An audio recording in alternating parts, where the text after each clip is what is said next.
হযরত মুসা নবী আলাইহিস সালামের মা বাচ্চা কোলে করে নিয়ে কান্না করেছিলেন। আর ওই সময় হঠাৎ করে বাপজি শিকল বাপজি নড়াচ্ছে দরজায়। মুসা নবীর মা বাপজি ভয়ে থরথর করে কাঁপতে লাগলেন। বলেন, কে গো ভাই, তোমরা কি ফেরাউনের লোক?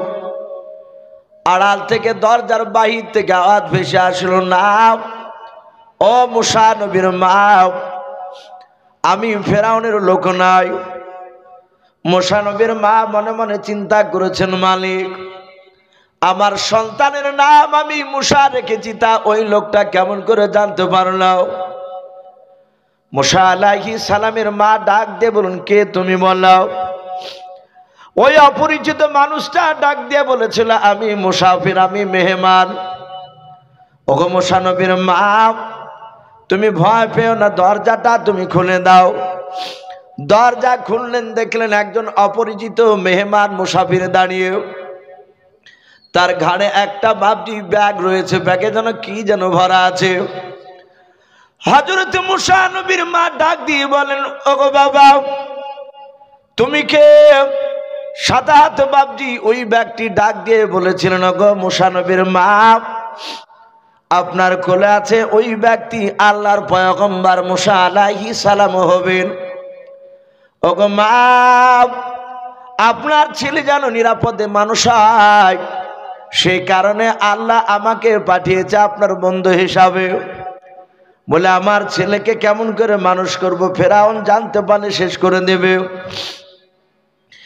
ডাক দিয়ে বলেছিল, মা তুমি তাড়াতাড়ি বাক্স বানাও, ওই বাক্সের ভিতরে তুমি তোমার সন্তানকে ভরে দিও, নীল দরিয়াতে তুমি ছেড়ে দাও। মুসা আলাইহিস সালামের মা কেঁদে কেঁদে বলেছিল, বাবা, এখন আমি বাক্স কেমন করে বানাবো, সময় লেগে যাবে। দরজায় দাঁড়িয়েছিলেন মুসাফির ব্যক্তি, বললেন, মা, একটিবার যদি আপনি হুকুম দেন, আমি কয়েক সেকেন্ডের মধ্যে আপনার সামনে বাক্সখানা বানিয়ে দেব। উনি ব্যাগ থেকে বাপজি তক্তা বের করলেন। এই তক্তাগুলো বাপজি পৃথিবীর কোনো তক্তা ছিল না রে বাবা, ওগুলো ছিল জান্নাতের তক্তা। বলুন সুবহানাল্লাহ। এত দামি সুন্দর দেখতে তক্তাখানা জিবরিল আলাইহিস সালাম বাপজি তার জীবনীতে এসেছে, উনি সাধারণ কোনো দুনিয়ার মানুষ ছিলেন না, উনি সম্রাট জিবরিল আলাইহিস সালাম মানুষ রূপ ধারণ করে মুসাফির হালতে দাঁড়িয়েছিলেন। তাড়াহুড়া করে কয়েক সেকেন্ডের মধ্যে বাবা একটা বাক্স তৈরি করে দিয়ে তিনি চলে গিয়ে অদৃশ্য হয়ে গেলেন। মুসা নবীর মা মুসা নবীকে বাপজি বাক্সর ডালা তুলেও সাদা কাপড় দিয়ে বাপজি মুখখানা বাদ দিয়ে গোটা শরীরখানা ঢেকে দিলেন। ওই বাক্সর ভিতরে কলিজার টুকরা মুসা আলাইহিস সালামকে বাপজি রেখে দেওয়ার পর মুসা নবীর মা তাকে দেখলেন, আমি নীল দরিয়া ছেড়ে দেব, আমি তো যাব না, জানি না আমার ছেলে মুসা পানিতে ডুবে যে মারা যাবে কিনা। কেতাবে পাওয়া যায় মুসা নবীর বাপ যে একটা 8 বছরের একটা বোন ছিল, ওই বোনটার নাম তাফসীরে মারফুল কোরআন এসেছে মরিয়ম। কি নাম বললাম? হযরত মরিয়ম মুসা নবীর বোনকে বাপজি মুসা নবীর মা ডেকে বলেছিল, বেটির মরিয়ম, আমার ছেলে মুসাকে বাক্সর ভেতরে ডালা তুলে ভরে দিলাও। ওরে মরিয়ম বিটি, যাও নদীর ধার দিয়ে তুমি যাবা, এমন কাছাকাছি দূর দিয়ে কাছাকাছি যাবা নাও, দূর দিয়ে যাবা তুমি, বারবার ওই বাক্সর দিকে তাকাবা না, দূর থেকে তুমি আর চোখে চোখে মাঝে মাঝে তাকে দেখে ভাও এই বাক্সখানা পানিতে ডুবে যায় না কোথায় যায়। ওরে মা, তুমি অনেকটা দূর তুমি যাওয়ার উপর বাক্সখানা কি করবে সেটা দেখে এসে আমাকে খবরটা দেবাও। মুসা আলাইহিস সালামের মা বাক্স মুসা নবীকে বাপজি ভরে দিয়ে নীল দরিয়ায় ছেড়ে দিলেন। হযরত মুসা নবীর কলিজা টুকরা বোন ওই নদীর উপর দিয়ে বাপজি আপনার আর চোখে চোখে আপনার হেঁটে হেঁটে হেঁটে হেঁটে বাপজি তাকাতে তাকাতে চলে যায়। মুসা আলাইহিস সালামের বাক্সখানা বাপজি পানি স্রোতে ভাসতে লাগলো, ভাসতে ভাসতে মাঝ নদী দিয়ে বাপজি যেতে যেতে যেতে যেতে যেতে যেতে কেতামে পাওয়া যায় ফেরাউন বেঈমানের একটা নয় দুইটা নয় বাবা মিশনের বুকে তার 70খানা বাপজি 70 জায়গা বাড়ি ছিল। এত বড় বিলাসিতা বাপজি বাদশাহ এই ফেরাউন একটা বাবা নদীর ধারে বাপজি একটা ঘর বানিয়েছিল। গরমের সময় নদীর ধারে হযরতে আসিয়া বলে একটা মেয়ে ছিল ফেরাউনের বিবি, বিশ্ব সুন্দরী ছিল ওই সময়। আসিয়াকে জোর করে বাপজি বিয়ে করেছিল। ওই আসিয়াকে নিয়ে নীল দরিয়ার ধারে বাপজি বাড়িতে গরমের সময় বাপজি প্রেম বিনিময় করতো, আনন্দ করতো। সেই সময় তারা নদীর ধারে বাপজি খেলা করেছিল। হঠাৎ করে মরিয়ম দূর থেকে দেখলেন বাবা ওই নৌকাটা মাঝ নদীতে বাপজি দাঁড়িয়ে গেল। শুধু দাঁড়িয়ে নয়, ওই নৌকাটা ভাসতে ভাসতে গিয়ে বাবা একেবারে ফেরাউনের বাপজি বালাখানার কাছে গিয়ে লেগে গেল। হযরতে আসিয়ার নজর পড়ে গেল বাক্সর দিকে। বাক্সখানা বাপজি দেখানোর পর আসিয়া ডাক দিয়ে বলেছিল, গো প্রাণের স্বামী, এত সুন্দর বাক্সখানা দেখো নদী দিয়ে ভাসতে ভাসতে আমাদের ঘরের কিনারায় লেগে গিয়েছে। ফেরাউন বলে, বিবি এত সুন্দর বাক্স বলছে? বলে, হ্যাঁ আমি তোমার প্রাণের স্বামী বাদশাহ, আমার টাকার কোনো অভাব নাই। ওরে বেবে আসিয়া ওই বাক্সর দিকে তাকাও না, এই বাক্সর চেয়ে আমি দামি বাক্স আজকে দিনের বেলা নাই, আগামী কালকে আমি তৈরি করে দেওয়ার ব্যবস্থা করব। আসিয়া বলো, না স্বামী আমি ওই বাক্সটাই দেখতে চাই, বাক্সের ভেতরে কি ভরা আছে। ফেরাউন বলল, বিবি আসিয়া এ পাগলামো করতে হয় না, এ কার বাক্স কি ভরা আছে, নোংরা ভরাও থাকতে পারে। বলে, না স্বামী আমি ওই বাক্সই দেখব। তাফসীরে এসেছে। ফেরাউন বলল, তাহলে তুমি বসো আমি দেখি। বাক্সখানা বাপজি ধরতে গেল। আল্লাহ রাব্বুল আলামিনের কুদরাতে পানির ভিতর দিয়ে মনে হচ্ছে তল দিয়ে বাক্সর সাথে মনে হচ্ছে দড়ি ফিট করা আছে। যাহাতে ধরতে যাচ্ছে আর পানির গভীর পানির দিকে আবার বাক্সটা অটোমেটিক চলে গেল। আসিয়া তাকে দেখলো, ধরতে গেল পানি, অনেক পানির দিকে বাক্স চলে গেল। আবার ফেরাউন এসে বলল, বিবি রে এই বাক্স ধরতে যাচ্ছে আর মাঝ নদীর দিকে চলে যাচ্ছে। যাহাতে বাপজি তার জায়গায় গিয়ে বসেছে, আবার দেখছে চট করে বাক্সটা ভেসে সে কিনারে লেগে গেল। ফেরাউন আবার গেল, আবার চলে গেল। এভাবে ৬-৭ বার বাপজি ধরতে যাওয়ার পরে ৬-৭ বারই বাপজি ধরতে পারলো না। আসিয়া বললেন, ওগো স্বামী আপনি জানেন না, আপনি গেলেই তো বাক্স চলে যাচ্ছে, আমি দেখি একবার চেষ্টা করে। আসিয়া আলাইহা সালাম যাহাতে বাপজি হা দিলে উনি মনে মনে বিসমিল্লাহ আমল করতেন। বলুন আলহামদুলিল্লাহ। আসিয়া ফেরাউন জানতো না, এ আসিয়া ফেরাউনের স্ত্রী অর্ধাঙ্গিনী, কিন্তু আসিয়া ফেরাউনের কাজ কর্মে বাপজি তিনি খুশি হতেন না, প্রায় মাঝে মাঝে তাকে বলতে, কিন্তু ফেরাউন শুনতো না। আসিয়া মনে মনে এক আল্লাহর ইবাদত করতে, আল্লাহকে ডাকতে, দিনদারিনী ছিলেন। যাহাতে বাপজি হা দিলেন বিসমিল্লাহ বলে, আল্লাহর কুদরাতে বাপজি পানি থেকে ওপরে চলে আসলো বাক্স। বলুন সুবহানাল্লাহ। ফেরাউন বলল, বিবি তুমি জাদু জানো নাকি? বলে, না তো। বলে, আমি ধরতে গেলাম কয়েকবার চলে গেল মাঝ নদীতে, আর তুমি হা দিলে ওপরে উঠে গেল। ডালা তুলতে যেও না, ভারী ডালা তুমি উঠাতে গিয়ে হয়তো তোমার আঙুলে ব্যথা লাগবে। ফেরাউন বলল, তোমার আঙুলে ব্যথা হলে আমি কষ্ট পাবো? ডালাটা বাপজি ফেরাউন শত চেষ্টা করে খুলতে পারে নাই। যাহাতে বাপজি আসিয়া ডালা হা দিলে সাথে হাতে বাপজি ডালা উঠে গেল। হযরতে আসিয়া বাক্সের ভিতরে তাকে দেখছেন, দেখি কি ভরা আছে। তাকে দেখছেন বাপজি মুসা আলাইহিস সালাম, ছোট্ট একটা বাচ্চা ছেলে, কাপড় দিয়ে জড়ানো, মুখটা শুধু বাপজি খালি করা আছে। মুসা আলাইহিস সালাম তাকিয়ে মৃদু হাসি মারলেন। আসিয়া বলেন, আমি ওই মুসা বাচ্চার হাসি দেখে আমি মুগ্ধ হয়ে গেলাম। বলুন আলহামদুলিল্লাহ। আমার তার ভিতরে মায়া জাগলো। আসিয়া বলল, প্রাণের স্বামী দেখুন কত সুন্দর বাচ্চা ভরা আছে, এ নদী দিয়ে ভেসে যাচ্ছিল, কোন মা এই বাচ্চাটাকে ভাসিয়ে দিয়েছে, মনে হয় তোমারই ভয়ে। ফেরাউন বলল, দেখো তিনি বিবি আসিয়া, এই বাচ্চাটা বেটা ছেলে না মেয়ে ছেলে? লক্ষ্য করে দেখে বাচ্চাটা মেয়ে নয়, বেটা ছেলে। ফেরাউন বলল, বিবি দেখি বাচ্চাটা।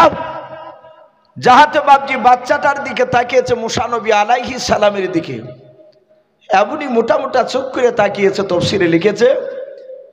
ফেরাউন বলছে, বিবিরা আমার দিকে অমন করে তাকাচ্ছে কেন? তুমি তো বলে হাসছে। বলে আমার দিকে তাকিয়ে হাসছিল।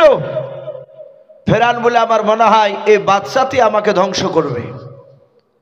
আসিয়া বলল, স্বামী পাগলের মতো কথা বলেন কেন? এই বাচ্চাটা এ তো কিছু বুঝে নাও, আমাদের সন্তান নাই, একে আমরা সন্তানের মতো লালন পালন করব। আমাদেরকে ছোট থেকে আমাকে মা বলবে, তোমাকে আব্বা বলবে। এই ছেলেটা বড় হওয়ার পরে আমাদের দুশ্মনী করবে না, সে আমাদের ভিটাতে সে বাতি জ্বালাবে। ফেরাউন আসিয়ার কৌশলে বাপজি সে রাজি হয়ে গেল। বলে, বিবি তুমি একে সন্তান বলে মানবে? বলে, হ্যাঁ। বলে, আমার মনে হয় ছেলে জবাই করে ফেলে দেওয়া হবে, এটাই ভালো হবে। বলে, না আমি জবাই করতে দিব না। হাজারো বাপজি চেষ্টা করলো ফেরাউন, কিন্তু আসিয়া জবাই করতে দিলেন না। তখন আসিয়ার কথা ফেরাউন মোটামুটি মানত। বলে, বিবি তুমি যেহেতু রাজি আছো, আমিও খুশি হয়ে গেলাম, তাহলে আমরা ছেলে বলে আজ থেকে মেনে নিলাম। চলো আমরা রাজ দরবারে গিয়ে ঘোষণা করব, একটা লোক জানে কেউ না বলে যে মুসা এই বাচ্চাটা ফেরাউন নদীতে পড়ে পেয়েছে। যে বলবে বাচ্চাটা পড়ে পেয়েছে, আমরা তাকে শেষ করে দিব, জবাই করে দিব। ফেরাউনের এই অহংকার শুনে কেউ ভাবছে আর মুসাকে তার পালিত পুত্র এই কথা বলে নাই। এখন প্রশ্ন হতে পারে, মুসা নবীর নাম এরা তো জানে না, ওর মা রেখেছে নাম মুসা। আর হযরত মরিয়ম মুসা নবীর বোন দূর থেকে বাপজি সব দৃশ্য খেলা দেখছিলেন। রাজ দরবারে নিয়ে গেল ফেরাউন। মরিয়ম ও বাপজি অজানার ভান করে বাপজি রাজ দরবারে চলে গেলেন। এক সাইডে বাপজি দূরে দাঁড়িয়ে দাঁড়িয়ে বাপজি দেখছে। সঙ্গে সঙ্গে বলা হয়েছে, ফেরাউন তার বিবিকে বলল, বিবি তোমার তো বাচ্চা হয়নি দুনিয়ায়, তাহলে তুমি তার দুধ পান করাতে পারবে না? বলে, না। তাহলে এই বাচ্চাকে দুধ পান করানো লাগবে। ফেরাউন হামানকে বলল, তুমি দেখো দাইমা তাড়াতাড়ি নিয়ে এসো, এই ছেলেকে বাঁচানো লাগবে। হযরতে বাপজি আপনার আসিয়ার কথা শুনে দাইমা নিয়ে আসলো। এক নয়, দুই নয়, দুই তিনটা নয়, প্রায় 370টা দাইমা। সবাই একে একে আসার সব ফেল হয়ে যায়। কারো স্তনে মুখ লাগিয়ে এই মুসা ছোট্ট বাচ্চা ছেলে কারো স্তনে মুখ লাগিয়ে দুধ পান করে নাই। বলুন আলহামদুলিল্লাহ। মুসা নবী শুধু কাঁদে। ফেরাউনের চেহারা দিয়ে বাপজি ঘাম ঝরছে, টেনশন। এই ছেলেকে বাঁচানো যায় কি করে? এ তো কিছুই খায় না, কারো মুখে মুখ লাগে, স্তনে মুখ লেগে দুধ পান করে না। ফেরাউন ডাক দিয়ে বলল, কেউ কে আছো আমার রাজ্যে ছেলেকে আমার বাঁচানোর? ওই মরিয়ম মেয়েটা দেখলো অনেকটা বাপজি বেলা গড়ে গিয়েছে, আর বেশি সময় নাই। হযরত মরিয়ম মুসা নবীর বোন বাপজি আপনার অভিনয় করে অজানার ভান করে ডাক দিয়ে বলেছিল, বাদশাহ আমার মনে হয় আমি অনেকক্ষণ ধরে লক্ষ্য করে দেখলাম অনেকগুলো দাইমা আসলো, কার স্তনে মুখ লাগে আপনার ছেলে দুধ পান করুন নাও। বলে, নাও। বলে, বাদশাহ আমার নদীর ওই পারে বাড়ি। বলে, তাই নাকি? বলে, হ্যাঁ। ওই পারে অনেকটা দূর যাওয়ার পর একটা দাইমা আছে, আমার ভালো জানা আছে। ওই দাইমাটার কাছে যে কোনো সন্তান কান্না করতে করতে গেলে কান্না বন্ধ হয়ে যায়। ওই মেয়েটা বাচ্চাকে চোফাতে পারে, দুধ খাওয়াতে পারে। ফেরাউন মরিয়মকে ধমক দিয়ে বলেছিল, এতক্ষণ ধরে তুমি কি করেছিলে? বলে, আমি তো বাচ্চা মেয়ে, আমি অনেকটা ক্ষণ ধরে তাকে দেখলাম, আমার ব্রেনে ছিল না। কিছুক্ষণ আগে আমার মনে আসল, ও বাদশাহ নামদার, যদি আপনি অনুমতি দেন ওই দাইমাকে নিয়ে আসবো। বলে যাও।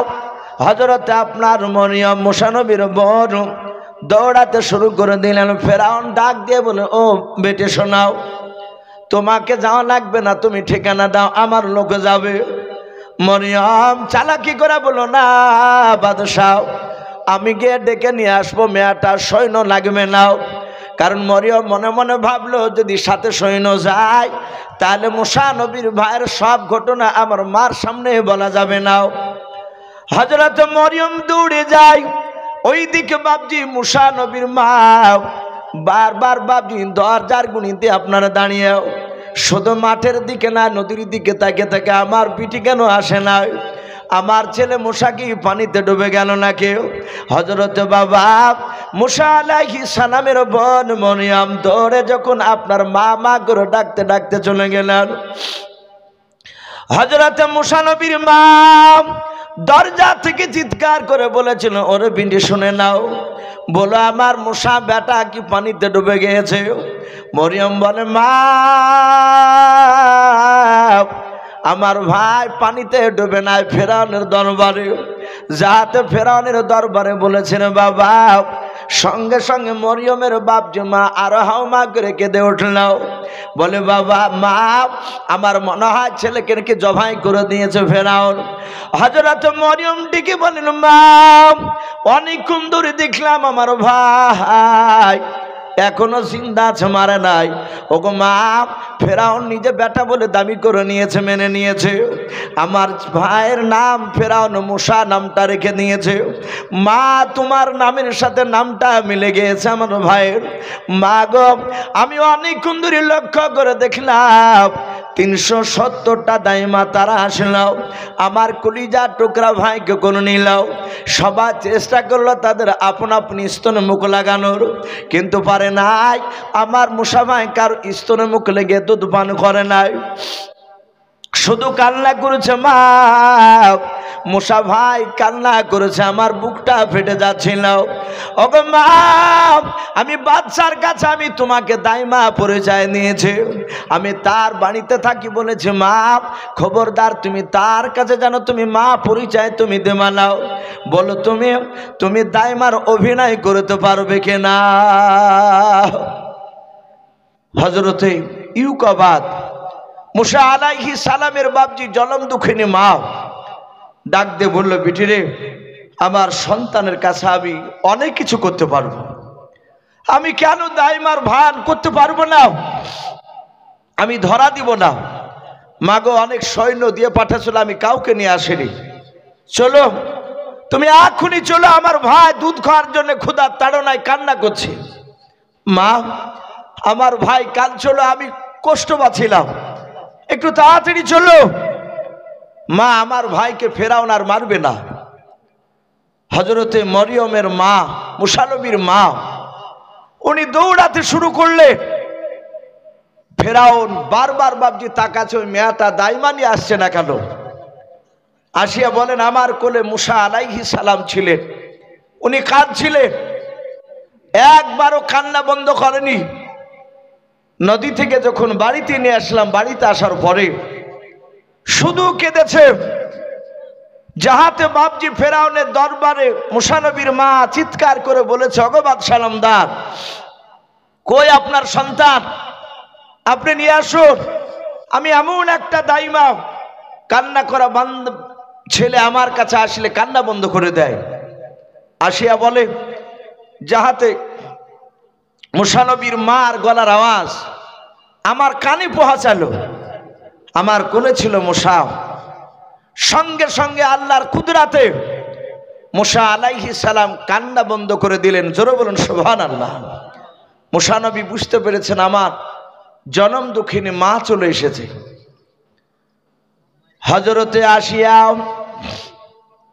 বাচ্চা নিয়ে বাবা ঘর থেকে বেরিয়ে গেলেন। মুসা আলাইহিস সালামের মা বাচ্চাটা কোলে করে নিয়ে বাপ স্তনে মুখ লাগাতে যেতে হয় নাই। হযরতে মুসা নবী আপনা আপনি বাপজি তার মার স্তনে মুখ লাগিয়ে দুধ টানতে লাগলেন। ফেরাউন বলল, ওরে বোন, সত্যি তুমি আমার মিশরের মধ্যে সবচেয়ে দামি তুমি দাইমাও, তুমি না আসলে আমার সন্তানকে আমি বাঁচাতে পারতাম না। ডাক দিয়ে বলল, ও দাইমাও, আমার বাড়ি থেকে তোমাকে যেতে দেব না। মুসা নবীর মা বাপজি অজানার ভান করলেন, জানতে দিলেন না যে বাচ্চারা আমি কলিজার টুকরা জনম দক্ষিণে মা মরিয়মের মা ডাক দিয়ে বলেছিল, গো বাদশাহ নামদার, আমার বাড়ি অনেক দূরে, আমার স্বামী আছে, এই যে মরিয়ম মেয়েটা, এই মেয়েটা আমার বাড়িতে থাকে, আমার কয়েকটা ছাগল রয়েছে, ও বাদশাহ নামদার, ওদেরকে আমি যত্ন করে, আমি গরিব মানুষ, আপনার বাড়িতে থাকলে ওরা খেতে পাবে না। ফেরাউন বলল, ওরে বোন শুনে নাও, তুমি কার ছেলেকে দুধ পান করাচ্ছ? বলে বাদশাহ আপনার। বলে শুনে নাও, আমার ছেলেকে যখন দুধ পান করাচ্ছ, তুমি যদি বাড়ি চলে যাও, গভীর রাত্রিবেলায় আমার বেটা মুসা যদি কান্না করে, কে দুধ পান করাবে বলাও? আমার মুসা বেটা কান্না করবে, আমি তার আব্বা। ফেরাউন বাদশাহ, আমি সহ্য করতে পারবো না। ওরে মুসা নবীর দুধ মা, চিন্তা করো না, তোমার ছাগল গরু যা আছে সব নিয়ে আসাছে মানুষের দ্বারায়, তোমার স্বামীকে আর এই তোমার বিটি বাড়িতে থাকে যে মরিয়মকে, সবাইকে আমার তরফ থেকে রাজ খাবার দেওয়া হবে। জোরে বলুন সুবহানাল্লাহ। এই আর যাওয়া লাগবে না, তোমার স্বামীকে আজই ডেকে নিয়ে আসি, আমার রাজ দরবারে ঘরের অভাব নেই। আল্লাহ বলছেন, ওরে বান্দাও, এই ফেরাউন, তুই আমার নবীকে মারবি, মারতে পারবি না।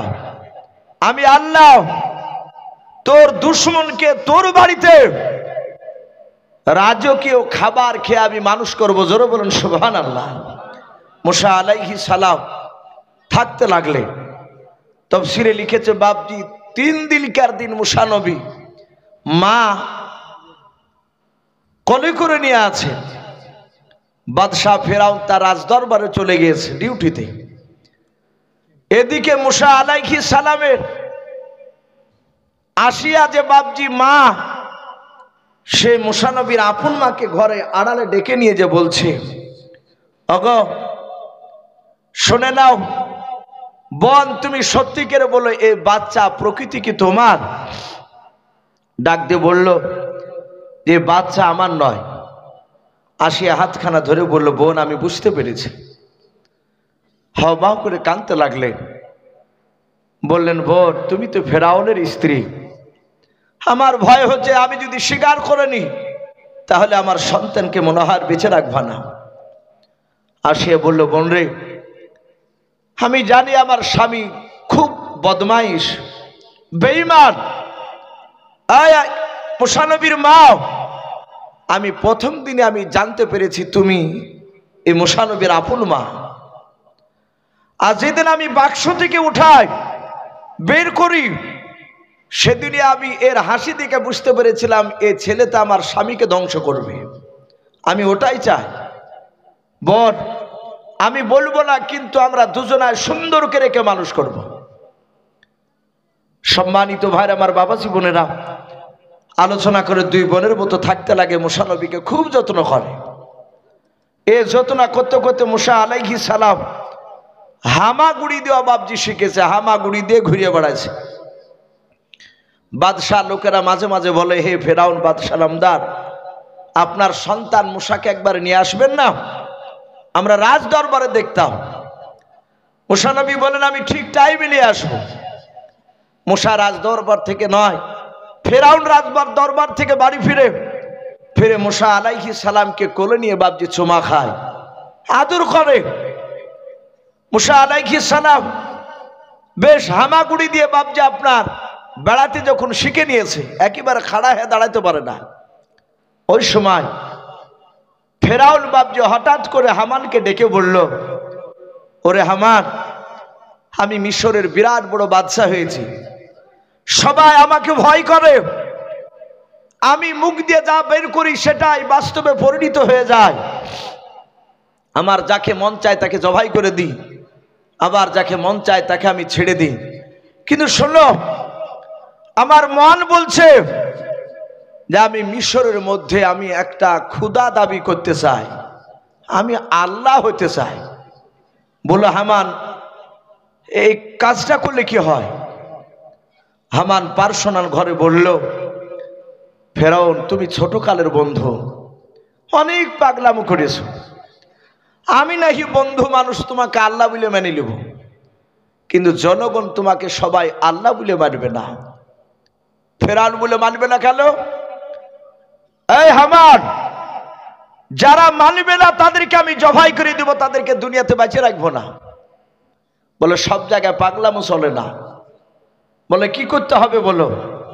হামান বলল, তাহলে তুমি আগামী কালকে তোমার লক্ষ লক্ষ প্রজাকে একত্রিত করে রাজসভায় ডাক দিয়ে তাদের সামনে তুমি তোমার মতামতটা প্রকাশ করো, আলোচনা করো যে আমি খোদা হতে চাই, আল্লাহ দাবি করতে চাই। ওখানে বুঝতে পারবা মানুষের মতামতটা। বেশিরভাগ লোক যদি তোমাকে মেনে নেয় তাহলে তো কোনো কথাই নেই। যে কটা লোক মানবে না তাদেরকে ভয় দেখে তোমার সাপোর্টের করা যাবে। ফেরাউন হাজার হাজার লোককে বাপজি জোড়া জোগাড় করে জমা করে সেই জায়গায় বলল, হে আমার বন্ধুরা, আমার মন বলে আমি এখানে মিশরে আমি একটা আল্লাহ হতে চাই, বলো তোমরা আমাকে আল্লাহ বলে মানবে কিনা?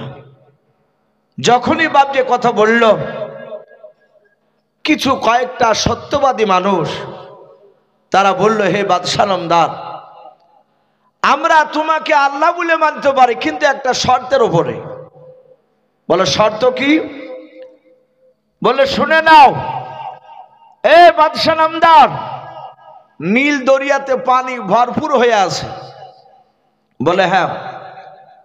আমরা যদি বলি আগামী কালকে তুমি পানিটাকে শুকিয়ে দাও, আর তুমি হুকুম করবা নীল দরিয়ার পানি শুকিয়ে যায়, তোমার কথার সঙ্গে সঙ্গে যদি নীল দরিয়ার পানি শুকিয়ে যায়, আবার যদি বলি যে এই বাদশাহ পানি নিয়ে এসে ভরপুর করে দাও, আবার হুকুম করবা, আবার যদি শুকনো নদীতে যদি আবার পানি দিয়ে ভরে দিতে পারো, তাহলে জানবো তুমি আমাদের আল্লাহ, তোমাকে আমরা আগামী পরশুদিন আল্লাহ বলে মেনে নেব। ফেরাউন দেখলো এই তো ভারী ঝামেলা, এই পানি তো আমার তাবে হবে না, কিন্তু বেকায়দায় ফেরাউন চিৎকার করে বলল, আমি তাই করে দিতে রাজি আছি, কথা দিয়ে ফেললো। হামানকে ডেকে নিয়ে এসে বলল, ভাই আমি যে কথা দিয়ে দিলাম আগামী কালকে নীল দরিয়ার পানি শুকানো লাগবে, এ কি করে সম্ভব? হামান বলল, আমি তা বলতে পারবো না, তোমাকে অনেক যুক্তি দিয়েছি, কিন্তু এই নীল দরিয়ার পানি শুকানো এই যুক্তি আমার কাছে নাই, একমাত্র আল্লাহ ছাড়া কারো ক্ষমতা নাই। ফেরাউন বলছে, এটা আমিও তো জানি। ফেরাউন বলল, হামান শোনো, আমি আগামী কালই দেখাবো বলেছি, কিন্তু আজ আমাকে একটা সুযোগ নিতে হবে। বলে কি?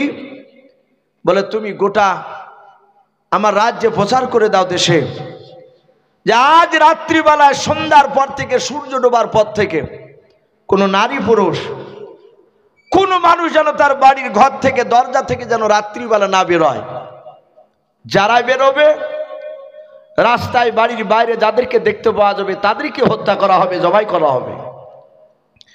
হামান বলল, আমি এটা বলতে পারবো। হামান প্রচার শুরু করে দিল লোক দিয়ে। ভয়ে সবাই বাপজি বাড়িতে ঢুকে পড়ল, কেউ বাড়াই না। হামান এসে বলল ফেরাউনকে, বাদশাহ সূর্য ডুবে গিয়েছে, কেউ বেরিয়ে নাই। বলে চারিদিকে একটু লক্ষ্য করে দেখলে কেউ নেই? বলে না। ফেরাউন ঘর থেকে বেরিয়ে এসে বলে, হামান তুমি তোমার বাড়িতে চলো। বলে আমিও যাব। বলে হ্যাঁ। ফেরাউন বলে, হামান তুমি বাড়িতে ঢুকো, তুমিও যেন আর বেরোবা না, তুমিও যদি হামান বেরোও তাহলে আগামী কালকে তোমাকে জবাই করা হবে। হামান দেখলে তো বড় ধরনের পাগলামো শুরু করেছে, আমিও বেরোবো না বলে বাপজি দরজাখানা লেগে দিয়ে হামান ভিতরে চলে গেল। বেশ একটু গভীর রাত্রি হয়েছে।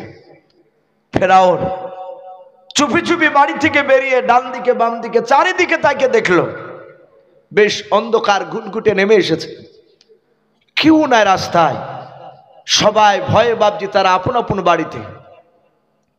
ফেরাউন হামানের দরজার কাছে গিয়ে কানটা লাগিয়ে নিয়ে শুনলাম। ফেরাউন জেগে আছে কিনা দেখলো, ফেরাউনও জেগে নাই, কোনো সাড়া শব্দ নাই।